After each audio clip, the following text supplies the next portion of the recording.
சட்டம் உங்களுக்காக நண்பர்களுக்கு வணக்கம். இன்றைய பதிவில் நாம் தெரிந்து கொள்ளவிருக்கும் தகவல் பொதுநல வழக்குகள் தொடர்பாக கடந்த வருடம் 2023ஆம் ஆண்டு நீதிமன்றத்தில் பதிவான சில சுவாரஸ்யமான வழக்குகள் குறித்து தான் இந்த பதிவில் விரிவாக தெரிந்து கொள்ள இருக்கிறோம். சென்னை உயர்நீதிமன்றம் மதுரை கிளையில் பதிவான பப்ளிக் இன்ட்ரெஸ்ட் லிட்டிகேஷன் கேஸ் தான் இது. தென்காசி மாவட்டம் சிவகிரி பகுதியை சேர்ந்த ஒருவர் தான் இந்த வழக்கை தொடர்ந்திருக்கிறார். அவர் என்ன கேட்குறாருன்னா, சிவகிரி பகுதியில் இருக்கக்கூடிய ஒரு குளத்தில் மண் அள்ளி விற்பனை செய்யக்கூடிய வணிக ரீதியாக மண் அள்ளுவதற்காக மாவட்ட நிர்வாகம் ஒருவருக்கு ஒப்புதல் கொடுத்திருக்கிறாங்க.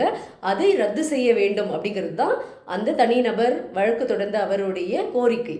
நீதிமன்றம் இந்த வழக்கை விசாரித்துவிட்டு என்ன சொல்கிறாங்கன்னா, சரி, நீங்கள் இந்த கேஸை பொது நலத்தோடு தான் போட்டிருக்கீங்க அப்படிங்கிறதுக்கு அதை மெய்ப்பிக்க வேண்டும். அதனால் நீங்கள் ரூபாய் 5 லட்சம் நீதிமன்றத்தில் இந்த வழக்கு நடைபெற்று முடியும் வரை டெபாசிட் செய்ய வேண்டும். உங்களுடைய எண்ணம் பொது நலத்துடன் தான் இருக்கிறது அப்படிங்கிறத நீங்கள் மெய்ப்பிக்க வேண்டும். அதனால் 5 லட்சம் ரூபாய் டெபாசிட் செய்ய வேண்டும் அப்படி என்று ஒரு கருத்தை நீதிமன்றம் தெரிவிச்சிருக்காங்க.